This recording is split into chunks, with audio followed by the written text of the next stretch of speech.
The Independence community has hosted a large fiesta for over 40 years. The tradition began at St. Patrick's Catholic Church to commemorate Mexico's Day of Independence. Originally called the Mexican Fiesta, it has turned into a popular annual community fiesta in Riverview Park. Coordinators and sponsors bring together history, food, dance, music, and other performances to honor and preserve Latino culture. A nonprofit organization called Soy Comunidad works to keep the tradition alive. Well, I'm so glad that you could be here with us today. Would you mind introducing us with your name and how long you've been in Independence and what your story is here locally? Okay, my name's Mary Elena Peña, known as Nena, known as Maria Elena, so everybody calls me Elena because I go by my middle name. Because that's what I was called at home. So anyway, we were here as migrants since the early 60s in Independence, and we stayed here. And we're originally from Texas. Okay. Can you tell me a little bit about what inspired it to get started here in Independence?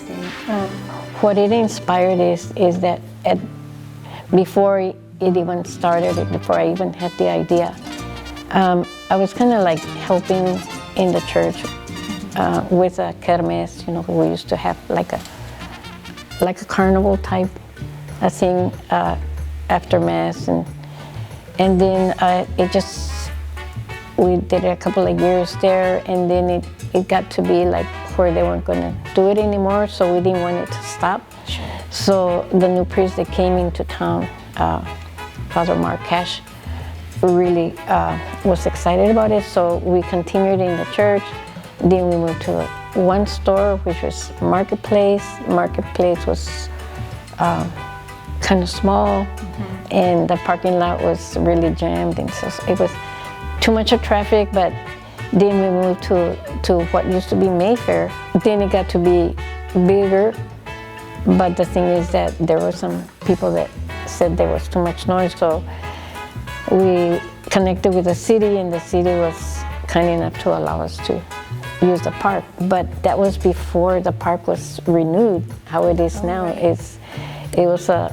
we used to have just a slab. There, you can see the slab is right along the river.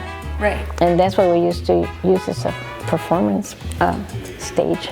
So it's been there in the park, at Riverview Park, for quite a few years then. Yes. Okay. So tell us more details about what the early years were like. So it started out rather small. Yes, like I said, to the church, but then when we were doing, in the process of when we were moving from one store to another, I was thinking bigger picture, and then after that, when we were allowed to go in the park, I saw the need for more community interaction, bridging the families, the cultures together, and all this. And so into my mind, it came the idea of getting a cultural center started, That was big, that was too big of a project.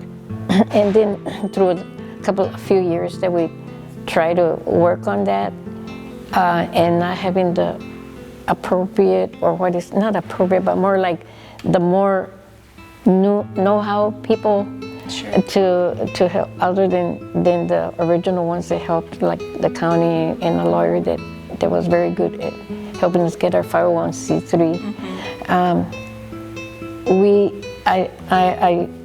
I know we talked to the board, which was a small board. It was big, and then it got smaller because people worked, mostly people from migrant farms and migrant work, and a few from the community.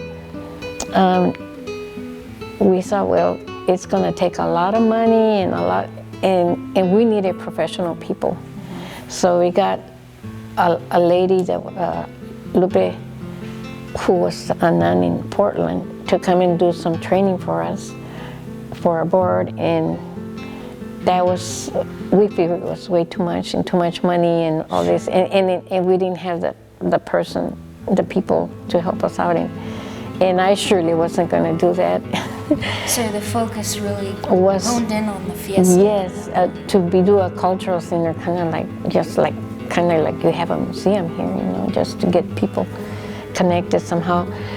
But what happened is that the idea came to me, which there's no money, not enough people that can do this, professional people that we wanted, because everybody's busy. They had their own jobs and they couldn't be going to meetings and things like that. And well, that was one of the reasons. But the thing is, doing all this, it just the thought came to me, okay, well, maybe we should just focus on something smaller, like right now we were doing the little fiesta type of thing, and then going to the park. I said, let's make it bigger. Let's focus just on this. Right.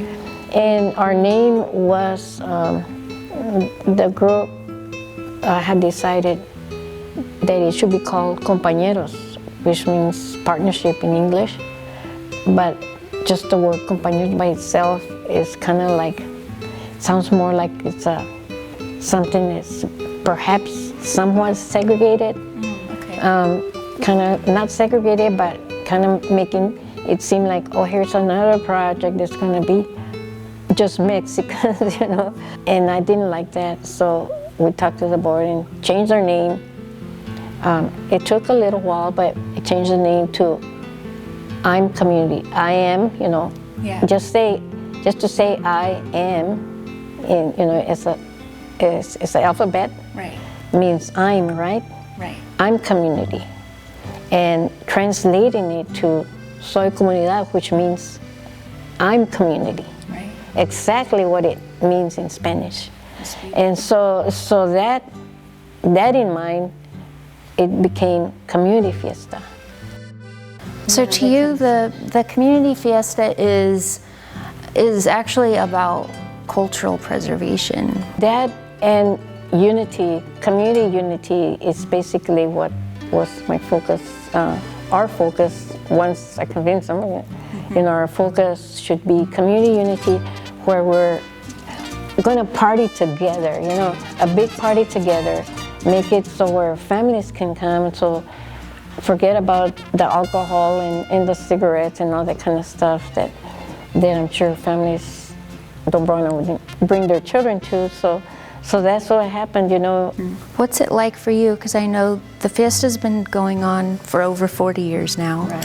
So what's it like for you to be such a big part of it and watch new generations get involved? Like, what does that mean to you? It's very meaningful because we have a lot of people that they have come in. Like, we were practically the first to second or third generation of Hispanic people that stayed here, because when we stayed here, there wasn't very many.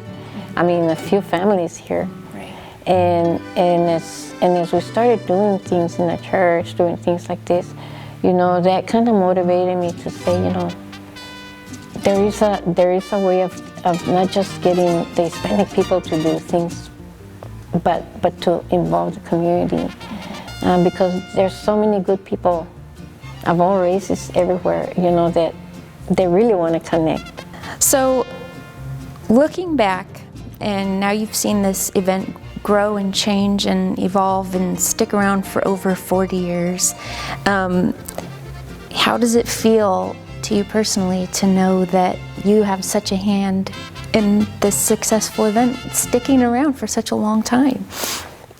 Because I love it. You know, when you love something, you like something so well, you never get what they call, what do they call that when? Oh, burnt out. Burned out. That word does not exist for me, because if I really like something so bad, you know, stick with it, you know. Right. And of course, for thanks be to God for the health, you know, because I'm able to be around. I don't know how long I'll be around, but I really would like to have somebody else like take over and just be a helper, because that way, you know, that would bring new leadership, new things, you know.